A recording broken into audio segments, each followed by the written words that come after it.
I'm Caitlin E, and welcome to the Lit Review. Today we're doing a follow-up to a series I started back in December where I give you book recommendations based on your zodiac sign.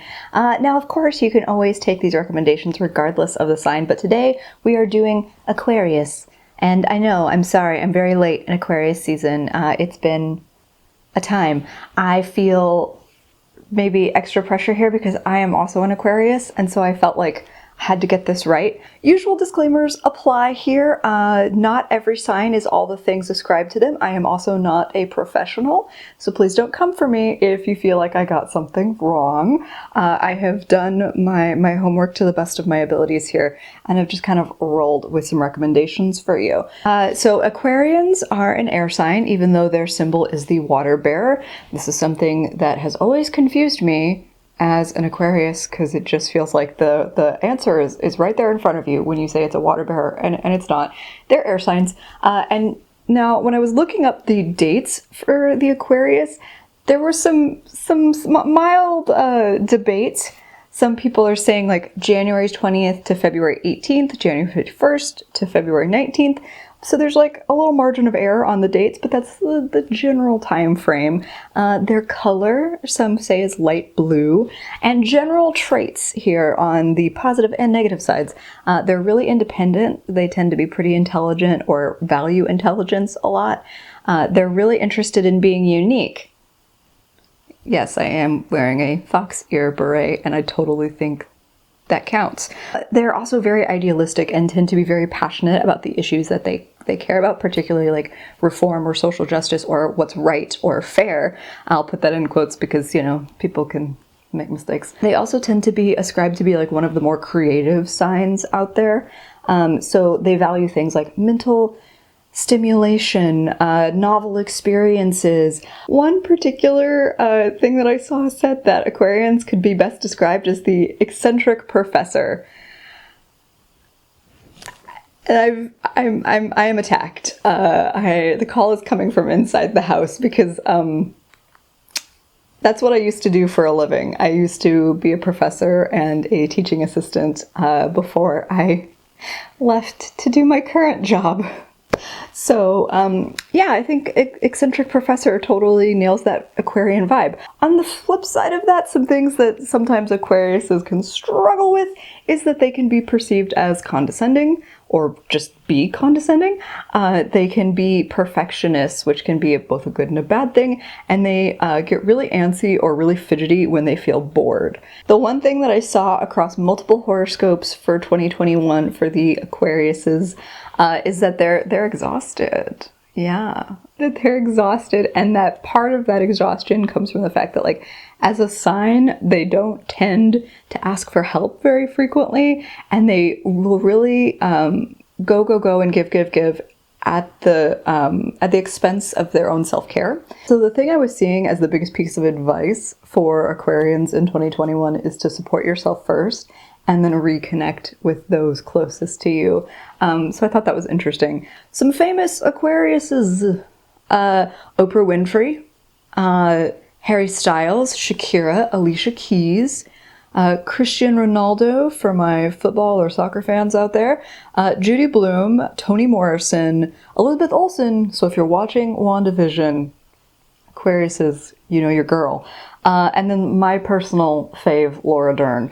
So those are just like tip of the iceberg. There are a lot of famous Aquariuses out there, but those were some of the ones that I wanted to share today. So how this is gonna go, now that I've given you the background, the vaguest of backgrounds on Aquariuses, I have 6 recs that I have read and would love to share with you, and 4 books that are coming out within that time frame of January 21st to February 19th that are on my radar. So I haven't read them yet, but I think they look really interesting and they might speak to something that I've already called out as being like Aquarius specific. My first recommendation for Aquariuses is the Illuminati Files by Jay Kristoff and Amy Kaufman. I know this is really popular and wrecked really heavily, but part of why I'm recommending this to you if you haven't already read it is that it's a very novel experience.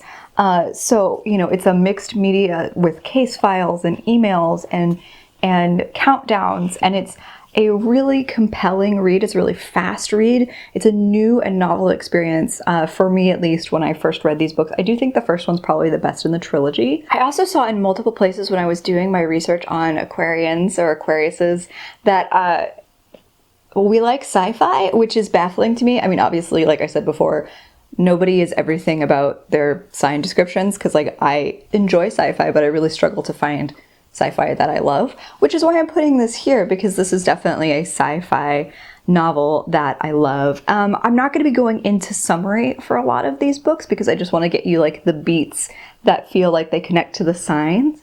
But this is a YA sci-fi in a mixed media format, and you follow different characters throughout each of the trilogy books. So you will be getting a building experience, but also a new experience every time you read one of these trilogy books, and they were really good.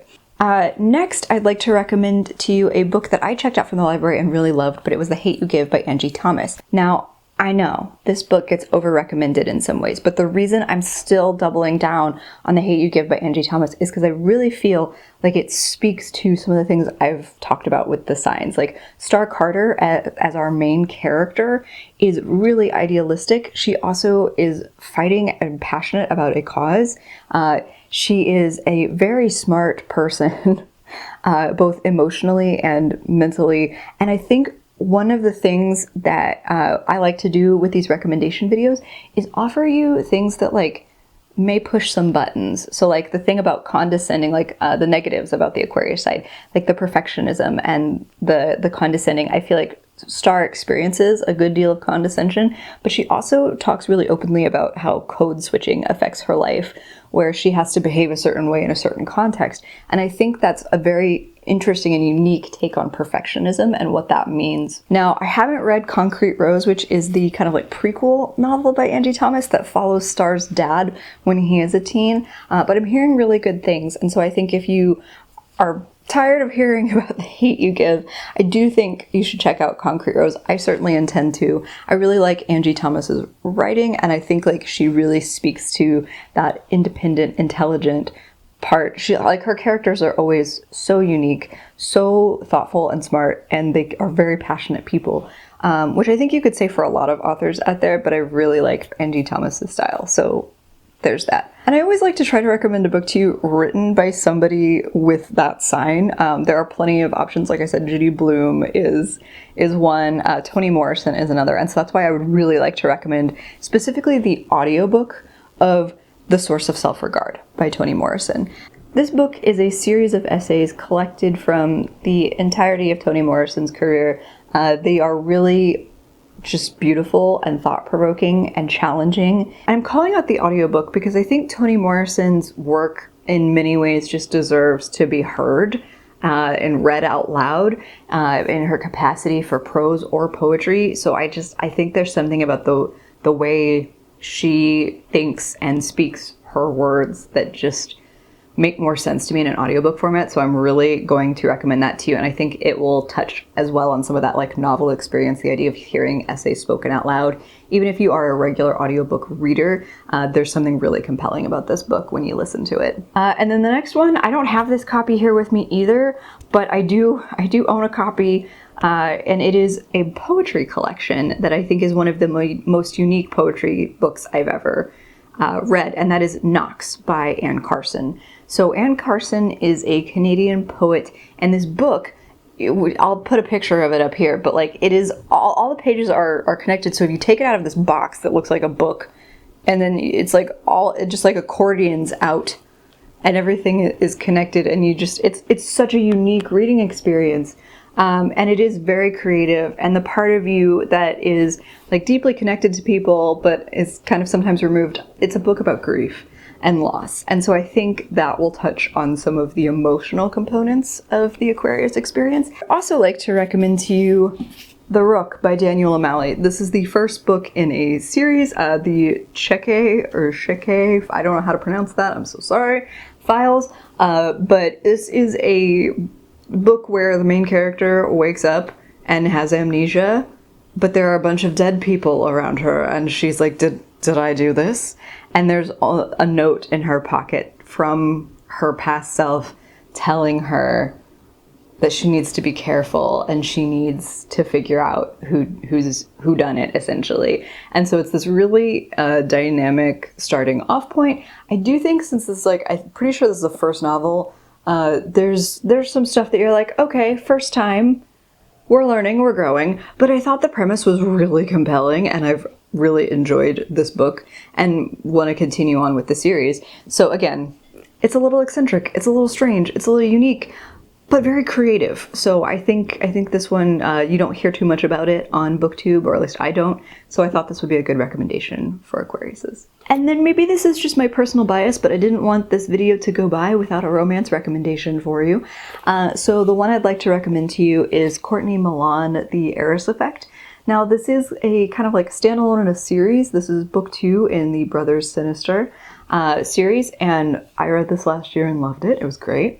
Big fan. The main character, Jane, I think really exhibits a lot of these traits, both bad and good, that I've talked to you about being like specific to the Aquarius mindset. She deliberately dresses very eccentrically, and is very, like, leans into being condescending and a perfectionist, but she's also at heart a true idealist and really just wants to, you know, like, help her family. And so she's doing all of these things for a very specific reason, which I will not spoil for you, but she is like leaning into the like creative weirdo vibe of the Aquariuses, and her love interest is kind of like baffled but ultimately charmed by that. So I think this would be a very good read for you Aquariuses out there. Now, I'm going to talk you through some 4 books that are just on my radar. I know next to nothing about them beyond like their descriptions on Goodreads and their covers, but they also have come out during that January 21st to February 19th time frame. So I'm not going to try to give a huge amount of synopsis here, just like with my other books, but I'm going to try to give you some keywords for why it seemed interesting to me, and why it seemed to fit specifically with the Aquarius beyond being published during that time frame. So the first one is A Tip for the Hangman by Allison Epstein. This is a Tudor-era spy thriller with some LGBTQIA+ elements. Give it to me, please. That sounds fantastic. This book caught my eye, The Bad Muslim Discount, a novel by Saeed M. Masood. So the cover on this, I'll put a picture up here, really gorgeous and colorful, and I was really drawn in by that. It just seemed like a good call out for that 2021 vibe I was talking about for the Aquariuses, where it's like, hey, learn to care about yourself and then connect with the people that need you most. I also got the sense that it was like a really creative, passionate take on, you know, something that I just frankly need to read more of. So I'm really excited for what little I know of this book, and the cover alone totally sucked me in. Then we have The Witch's Heart by Genevieve Gornischek. And this is a like fantasy where the main character is a really powerful witch who escapes a burning from Odin and falls in love with Loki. So if you've ever gotten yourself like deeply invested into mythology, this seems like a really interesting take with a female mortal protagonist who's also potentially very much a badass. I know precious little, but that premise just said interesting to me, so here we are. And then last but certainly not least, a book that I will be paying attention to is The Echo Wife by Sarah Gailey. Now again, this has some sci-fi elements. I am not normally a huge sci-fi reader, but this really grabbed me as a premise because there is cloning involved. Like, basically, this woman's husband clones her and starts to fall in love with the clone. I want to know more. So those are all my recommendations to you, whether I have read them or whether they're on my radar. I hope you enjoyed this video. I hope I did my fellow Aquariuses justice. If you're an Aquarius, I would love to hear about your favorite books down below. Please let me know what's good. Thank you for spending the time with me, though. I hope you have a fantastic reading day. Like and subscribe if you'd like to see more of me or this channel, and I'll see you in the next one. Bye!